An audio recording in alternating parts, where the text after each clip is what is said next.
can bet you that our next guest has voted at least 325 times for Juris Familia for the latest Mets All-Star recipient. David Blaustein, entertainment editor with ABC News. Good morning, David Blaustein. Are you kidding me? I'm the opposite.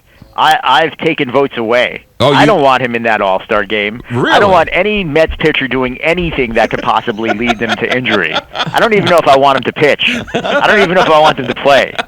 You believe Steve Matt's out for 3 weeks? I didn't hear this. What happened? Why is he out for 3 weeks?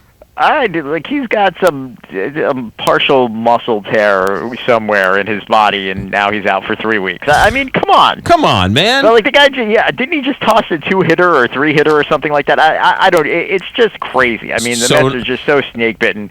When they could arguably have the best pitching staff in baseball or close to it.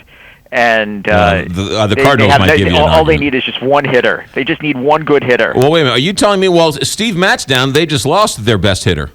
See what I did there? He's a pitcher, but he's their best hitter. No, that's actually true. They lost their best hitter. All right. They still have Noah Syndergaard. Oh, yes. Okay, good. Thor. All right, by the way, the Cardinal fans will probably give you an argument over the best pitching staff in baseball. I said one of the best pitching staffs. I didn't say the pitching staff. All right, fair enough. Everybody knows the Cardinals are great. You have the best team in baseball, blah, blah, blah, blah. Enjoy it. All right, good. A couple of openings this weekend, David Blaustein, we want your opinions on. Let's first start with Minions, starring St. Louis and John Hamm.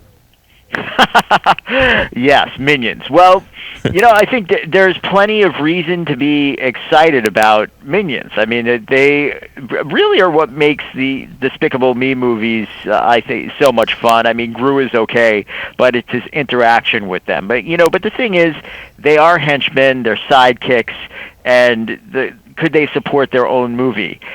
Yes and no. This is not as good as the Despicable Me movies. Sandra Bullock, who I love, I don't necessarily think she was the best choice to voice Scarlet Overkill, who is the villain that they serve, if you will, sort of, in this movie. I mean, it's fun to see the Minions' backstory and where they came from, and it's fun to see how they attempted to serve all of the evil people in history, and it didn't quite work out, and it's fun to see why they were sort of banished in hiding for years and years and years. So I think the first 20 minutes of this movie, very entertaining for the adults and the children. Then the rest of the movie, it's really for the kids, not so much for the adults. So, I think that the best animated movies will entertain adults and children equally. They do throw some jokes in there for the adults that there's no way, kids under the age of 12 or 13 probably won't understand. Like, there's a great time travel joke in this movie that the kids won't understand at all. I mean, there's a good Beatles reference that most kids won't get. But having said that, the last 5 minutes are pretty entertaining too. So, in other words, as an adult, there's only so much you can take of yellow gibberish talking suppositories. You know what I'm saying? So that is a review of a movie. How many stars?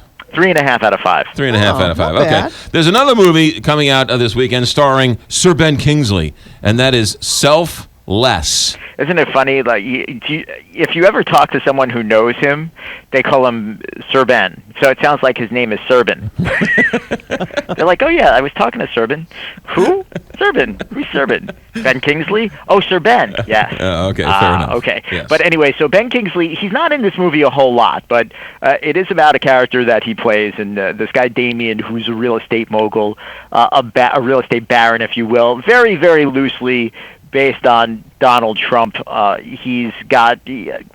think this guy probably has more money than Donald Trump has, although Donald Trump will probably tell you that he has a lot more money than he probably has, or will make you believe that. But anyway, this guy could buy the world. He lives in this ornate apartment overlooking Central Park in New York, and everything in his apartment is made out of gold. But the one thing that he doesn't have is his health.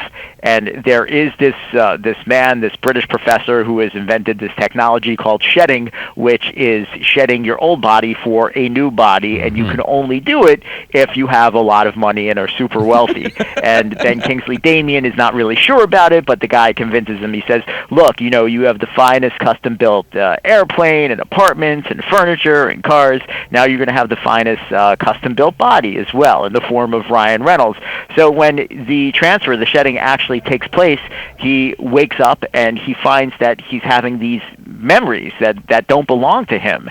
And it turns out that this professor, played by Matthew Good, who's terrific, has sold him a bill of goods. This body was not genetically engineered. It actually belonged to somebody, and part of the problem with shedding is that once you inhabit the new body, you still are experiencing the memories of the person who lived there before, and you take these pills to try to repress it. It starts out as a really kind of cool sci-fi movie that's not quite original, especially when you're talking about Ryan Reynolds, who has done a body switch movie before. He did The Change Up a few years ago with Jason Bateman, which was kind of, like a dumb, raunchy comedy that had its entertainment value. This movie has its entertainment value too, up until a point, and then it just becomes sort of a dumb, predictable action thriller that winds up being a bit disappointing. So if you happen to be at home one day and the movie's on cable and you have nothing better else to do, I would say watch it, especially if you have a really good high definition TV, because the movie does really look good. Ryan Reynolds gives it his best shot. He's very committed to this role. I think he's a good actor, but again, it's not worth going to the movies and paying for it. So 2.5 out of 5 stars. All right, and finally, quickly, because we're short on time, I love this one. This one looks like a cheaply made great horror movie, The Gallows. I wish I could tell you. As far as I know, they did not screen this movie for critics in New York City. Oh, okay. I tried. All right. I did not try hard. But I'm sure it's exactly what you think it is. Yeah, okay, good. All right, David Blaustein, have yourself a good week. We'll talk to you next Friday. Take care, man. Bye. All right, David Blaustein here, ABC News entertainment editor and longtime suffering Mets fan. Oh, boy, oh, boy. 829, Big 550, KTRS.